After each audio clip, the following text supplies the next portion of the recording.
আজ বানাচ্ছি নবরত্ন কোরমা। এর জন্য কিছু সবজি নিয়ে নিচ্ছি। এর জন্য আছে ফুলকপি, ক্যাপসিকাম, আলু, গাজর, বিনস আর নিয়েছি এক টুকরা আদা। আর সাথে নিয়ে নিচ্ছি ড্রাই ফ্রুটস। এর মধ্যে আছে কাজু, আলমন্ড আর কিশমিশ। আর সাথে নিয়ে নিচ্ছি পনির আর কড়াইশুঁটি।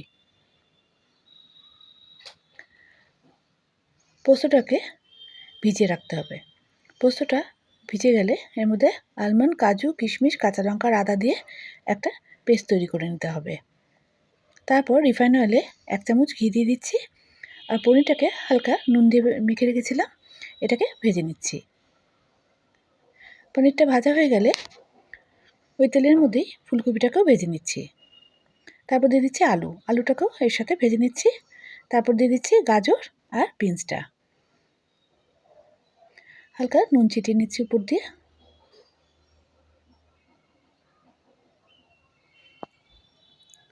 সবজিগুলো ভাজা হয়ে গেলে তারপর ক্যাপসিকামটাকেও ভেজে নিতে হবে। ক্যাপসিকামটা ভাজা হয়ে গেলে কাজু আর কিশমিশটাকেও ভেজে তুলে রাখবো। এই কাজু আর কিশমিশটা রান্নার লাস্টে এটা দিয়ে দেবো। তারপর এলাচ, দারচিনি আর লবঙ্গ থেতো করে একটু ভেজে নিচ্ছি। তারপর পোস্ত বাটাটা এর মধ্যে দিয়ে দিচ্ছি, যার মধ্যে ছিল আলমন্ড, কাজু, কিশমিশ, আদা আর কাঁচা লঙ্কা। এটাকে কিছুক্ষণ কষিয়ে নিচ্ছি।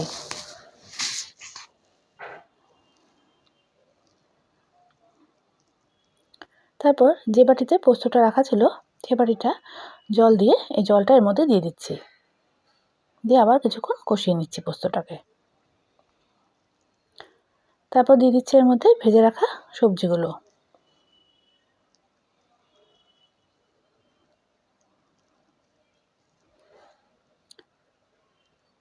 ক্যাপসিকামটা আমি লাস্টে দেব। এরপর দিয়ে দিচ্ছি নুন, চিনি দিয়ে ভালো করে আবার কিছুক্ষণ কষিয়ে নিচ্ছি।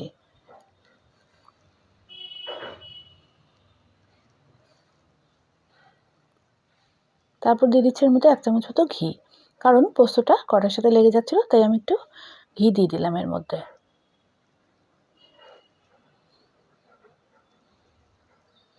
তারপর এর মধ্যে দিয়ে দিচ্ছি কড়াইশুঁটি আর কয়েকটা কাঁচা লঙ্কাও দিয়েছিলাম, যেটা দেখানো হয়নি। তারপর আবার কিছুক্ষণ ভেজে নিতে হবে।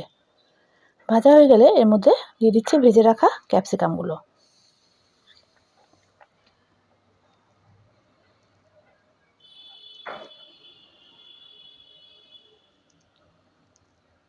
তারপর এর মধ্যে দিয়ে দিলাম গরম জল সবজিগুলো সেদ্ধ হওয়ার জন্য।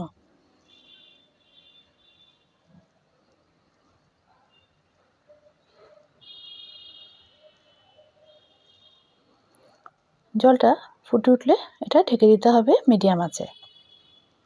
সবজিগুলো সেদ্ধ হয়ে গেলে এর মধ্যে ভেজে রাখা পনিরগুলো দিয়ে দিচ্ছি, দিয়ে কিছুক্ষণ পনিরগুলোকে কিছুক্ষণ সেদ্ধ হওয়ার জন্য রাখছি। তারপর দিয়ে দিচ্ছি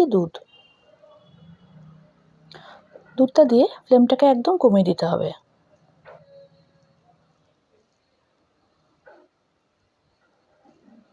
তারপর গ্যাসটা বন্ধ করে দিয়ে দিচ্ছি এর মধ্যে শাহি গরম মশলা, কাসুরি মেথি আর 1 চামচ ঘি এতে দিয়ে দিচ্ছি।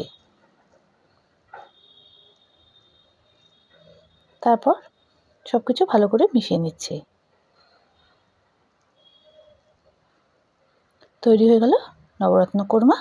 আর উপর থেকে দিয়ে দিচ্ছি ভেজে রাখা কাজু আর কিশমিশটা। আমি এর মাঝে পনির অ্যান্ড ফিশ পোলাও বানিয়েছিলাম, এটা এর সঙ্গে সার্ভ করে দিচ্ছি। আপনারা চাইলে এর সাথে রুটি বা নানও পরিবেশন করতে পারেন। আমার রান্নাটা কেমন লাগলো অবশ্যই আমাকে কমেন্টস করে জানাবেন, আর সাবস্ক্রাইব করতে ভুলবেন না প্লিজ চ্যানেলটাকে।